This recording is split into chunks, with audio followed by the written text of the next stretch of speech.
یبلو جو ہے عربی زبان میں آتا ہے آزمانا. خلق الموت والحیات لیبلوکم ایکم احسن عملا. یہی معنی ابتلا کے بھی. ابتلا یبتلی آزمانا. ابلا یبلی جو آتا ہے باب افعال سے, اس میں آتا ہے کسی کو کسی تکلیف میں ڈال کر اس کو نکھارنا, کہ اس کا جوہر نکھر جائے, اس کے اندر جو خیر ہے وہ اور چمک جائے, لوگوں کو بھی معلوم ہو جائے کہ یہ شخص اس مقام کا اہل ہے, اس کے اندر یہ صلاحیت ہے, اس میں یہ قوت موجود ہے. تو یہ گویا کہ اہل ایمان کی صلاحیتوں کو نکھارنے کے لیے اور ان کے درجات کی ترقی کے لیے بھی اللہ تعالیٰ دنیا کے اندر یہ مصیبتیں اور امتحانات جو ہیں آزمائش کے حوالے سے افراد پر بھی اجتماعی طور پر بھی لاتا ہے.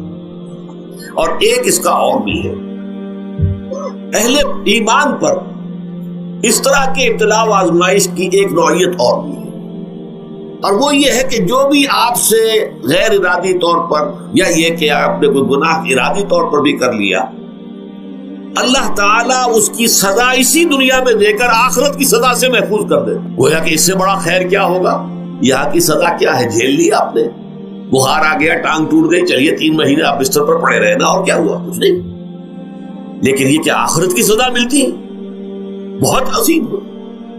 لہذا کفارہ بناتا ہے اللہ تعالیٰ گناہ, ان جو بھی گناہ ہو گئے ہیں, غلطیاں ہو گئی ہیں, ان کا کفارہ اللہ تعالیٰ بندہ مومن کے لیے. حضور کی ایک حدیث ہے, اس کا متن مجھے اس وقت یاد نہیں ہے, کہ مومن کا معاملہ عجیب ہے. اسے کوئی تکلیف پہنچتی ہے, صبر کرتا ہے, اس کے گناہوں کا کفارہ بن جاتا ہے, اور اگر کوئی خوبی ملتی ہے اس پر اللہ تعالیٰ کا شکر ادا کرتا ہے, اس کے درجات بلند ہو جاتے ہیں. تو یہ معاملہ جو ہے اللہ تعالیٰ کی طرف سے بندہ مومن کے حق میں خیر, کہ در حقیقت اس کے ان گناہوں کی پاداش کہ جو اس نے یہاں کر لیے ہیں, یہی دنیا میں دے کر دھو دیا جائے, پاک کر دیا جائے. جیسے آپ کو معلوم ہے دھوبی جو ہے کپڑے کو بھٹی میں چڑھاتا ہے, گرم پانی میں ڈالتا ہے, نہیں ڈالتا, تاکہ اس کا میل نکلے.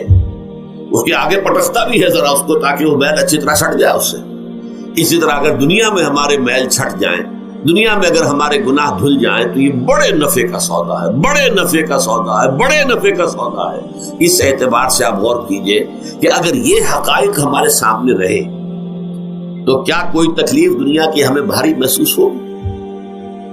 ہمیں تو بتایا یہ گیا ہے کہ عسیٰ ان تکرہوا شیئا وہو خیر لکم وعسیٰ ان تحبوا شیئا وہو شر لکم واللہ یعلم وانتم لا تعلمون. ہو سکتا ہے کہ تم کسی چیز کو ناپسند کرو, ذرا آنے کہ اسی میں تمہارے لیے خیر ہے, تمہیں نہیں پتا. اور ہو سکتا ہے تم کسی چیز کو پسند کرو, ذرا آنے کہ اس میں تمہارا شر ہے, لیکن تمہیں نہیں معلوم. اللہ یعلم وانتم لا تعلمون, اللہ جانتا ہے تم نہیں جانتے. اس حوالے سے سبردم بتو مایا خیش را خدانی حساب کم و بیش را. اے اللہ, اس کو کہتے ہیں تفویض.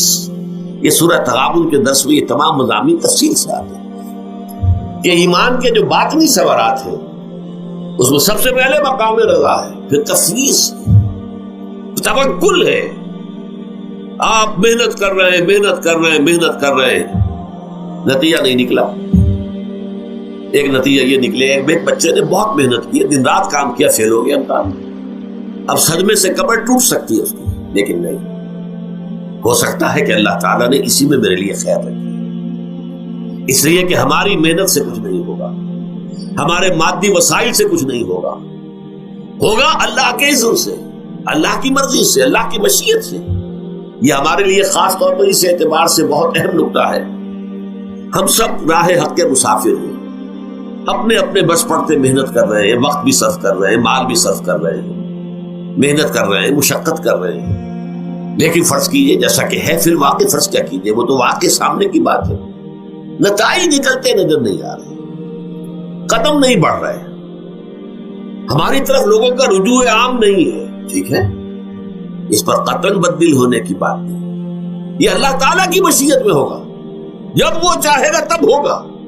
ہمارا کام یہ کہ اپنا فرض ادا کیے چلے گا بس, اور نتیجے سے بالکل ذہن کو اپنے منقطع کر لیں, ذہن کا کوئی تعلق آپ کے نتیجے کے ساتھ نہ رہے.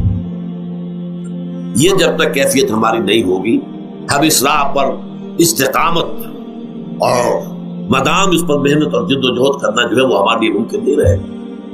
اس کے لیے میں اگر آپ کے سامنے رکھوں معاملہ کہ حضور صلی اللہ علیہ وسلم کے جو پہلے 10 برس ہیں, جب سے آپ کو آغاز ہوا ہے وحی کا, اس کے بعد سے پہلے 10 برس دن رات کی محنت، شدید مشقت، یہاں تک کہ اللہ بھی روک رہا ہے نبی آپ اپنے آپ کو ہلاک کر لیں گے، لعلک باخع نفسک الا یکونوا مؤمنین، کیا آپ اپنے آپ کو اس صدمے میں ہلاک کر لیں گے؟ یہ مان نہیں لا رہے، اس قدر صدمہ۔ لیکن اس کے ساتھ یہ ہے، یہ نہیں ہے جب نتیجہ نہیں نکل رہا تو کام چھوڑ کے بیٹھ جائے، نہیں، معاذ اللہ معاذ اللہ۔ نتیجہ نہ نکلے تو حضرت نوح علیہ السلام کی عمر بھی اگر حضور کی ہوتی 950 برس بھی حضور دعوت دیتے تھے، آپ کا کام تھا، آپ کا فرض تھا۔ حضرت نوح علیہ السلام بھی تو آخر اللہ کے ایک بندے تھے، اللہ کے رسول تھے، 950 برس تک دعوت دی۔ وَلَبِثَ فِيهِمْ أَلْفَ سَنَةٍ إِلَّا 50 عَامًا، یہ تو ہم مانتے ہی نا، اگر قرآن کے اندر نص قطعی صریح الفاظ نہ ہوتے کہ 950 برس تک رہے، ورنہ یہ بات سمجھ سے باہر آتا رہے۔ عام طور پر معلوم ہوتا ہے کہ اس دور میں ابھی عمر زیادہ تھی لوگ۔ بہرحال جو میں نے عرض کیا تھا کہ دکھ جس سے انسان متاثر ہوتا ہے اس کی ایک قسم وہ ہے کہ جو ہمارے ارادہ اور اختیار سے باہر، اللہ کی مشیت سے، اللہ کے اذن سے، اللہ کی مرضی سے آتا ہے، اس کے لیے ہمارا کام صرف برداشت ہے۔ جو شے بھی ہمیں برداشت کی صلاحیت عطا کر دے وہی اس کا علاج ہے۔ جیسے آپ کو معلوم ہے کہ بخار بہت تیز چڑھا ہوا ہے، اس کی دوا نہیں ہے اسپرین یا کوئی اور پیراسیٹامول، بخار کی شدت کو کم کر دے، وہ کوئی علاج نہیں ہے۔ علاج تو ہوگا اگر معلوم ہوگی کون سے جراثیم ہے، کس کی وجہ سے ہے، اس کا صحیح اینٹی بایوٹک کون سا ہے، وہ علاج ہوگا۔ یہ علاج نہیں ہے، لیکن اس کی شدت کی کمی اور اس کے اندر جو احساس ہے جھیل جانے کا، وہ انسان کے لیے آسان ہو جاتا۔ یہی مضمون آیا ہے سورہ حدید میں بھی، ما اصاب من مصیبت فی الارض ولا فی انفسکم، یہاں کھول دیا اس مضمون کو۔ میں نے عرض کیا تھا نا کہ یہ آفت سماوی بڑے پیمانے پر بھی ہو سکتی ہے، زمین میں یعنی زلزلہ آ گیا، فلڈ آ گیا، طوفان آ گیا، ولا فی انفسکم، خاص تمہاری جان میں، تمہیں بخار ہو گیا، تمہیں ٹی بی لگ گئی، تمہیں کوئی اور بیماری آ گئی، تمہیں کینسر ہو گیا، معاذ اللہ معاذ اللہ، ہوتا ہے، آخر ہوتا ہے، دنیا میں انسانی زندگی کے ساتھ یہ ساری چیزیں لگی ہوئی ہیں۔ لیکن یہ چیزیں ما اصاب من مصیبت فی الارض ولا فی انفسکم، نہیں پڑتی تم پر کوئی پڑنے والی کوئی مصیبت، کوئی تکلیف، نہ پوری زمین میں بڑے پیمانے پر، نہ تمہاری جانوں میں انفرادی سطح پر، الا فی کتاب من قبل ان نبرأھا، مگر یہ کہ وہ تو ایک کتاب میں، کتاب اللہ کے علم کی کتاب، ام الکتاب، اس میں پہلے سے درج موجود ہے۔ یہ الٹ اپ نہیں ہو گیا، یہ اچانک نہیں ہو گیا۔ آپ اچانک سمجھتے ہیں کہ صاحب میں تو جا رہا تھا، اچانک ٹرک نے آ کے مجھے دھکا مار دیا۔ اچانک کوئی شے یہاں نہیں ہوتی، اس کائنات میں پتہ تک نہیں ہلتا جب تک کہ اس نے رب نہ ہو۔ اچانک کا کیا سوال؟ در حقیقت جو ہوتا ہے وہ اللہ تعالیٰ کے علم میں پہلے سے ہے، علم کامل، ما کان وما یکون، جو کچھ ہوا جو کچھ ہوگا، مستقبل، ماضی، کل کا کل، آنے واحد میں اللہ کے علم میں موجود ہے۔ لہذا یہاں اچانک کچھ نہیں ہوتا، جو بھی آیا ہے اللہ کے علم سے آیا، اور یہ پہلے سے اللہ کے علم کے اندر موجود تھا، لکھا ہوا تھا، الا فی کتاب من قبل ان نبرأھا ان ذلک علی اللہ یسیر۔ یہ تمہیں تو مشکل نظر آئے گا لیکن اللہ پر بڑا آسان ہے، اللہ کا علم کامل، ما کانا ما یکون کو آبی ہے، لیکن لا تاسوا علی ما فاتکم، تاکہ تم افسوس نہ کیا کرو ان چیزوں پر جو تم سے چھوٹ جائیں، جاتی رہے، چھن جائیں۔ کوئی موقع تھا ہاتھ سے نکل گیا، کوئی دولت تھی اس پر ڈاکہ پڑ گیا، کوئی اور مصیبت ہے وہ آ گئی، کوئی عزیز فوت ہو گیا، اکلوتا بیٹا تھا فوت ہو گیا، وغیرہ وغیرہ۔ ما فاتکم، فات سے ہی فوتیدگی ہے نا، جو شے بھی نکل جائے، چلی جائے، ہاتھ سے جاتی رہے، چاہے وہ کوئی آپ کا عزیز تھا جو فوت ہو گیا تو آپ کے ہاتھ سے نکل گیا، یا کوئی مال تھا جو آپ کے قبضے سے نکل گیا، ڈاکہ پڑ گیا، چوری ہو گئی، نقصان ہو گیا کاروبار میں بہت بڑا، اس پر افسوس نہ کیا کرو۔ اگر افسوس کرو گے تو اس کا مطلب کیا ہوگا کہ تمہیں اللہ پر اعتماد نہیں ہے، یا تم سمجھتے ہو کہ اللہ کے سوا بھی کوئی ہے جو یہ کام کر سکتا۔ کائنات میں تو ایک ہی کی مرضی چلتی ہے، وہ ہے اللہ۔ لہذا اگرچہ وہ کسی کے ذریعے سے تکلیف آپ کو پہنچی ہے، کسی نے آپ کو پتھر مارا ہے، وہ پتھر ہو سکتا ہے آپ کو نہ لگتا، لگ گیا ہے تو اللہ کے فیصلے سے لگا ہے، اس کا باپ بھی نہیں پتھر مار سکتا آپ کو اگر اللہ کا اذن نہ ہو.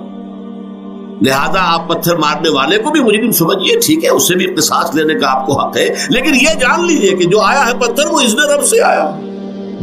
اب ظاہر بات ہے کہ اگر یہ کیفیت ہوگی تو غصہ اتنا نہیں ہوگا اس شخص پر کہ جس نے یہ کام کیا ہے، بلکہ ہو سکتا ہے آدمی مسکرا کے رہ جائے.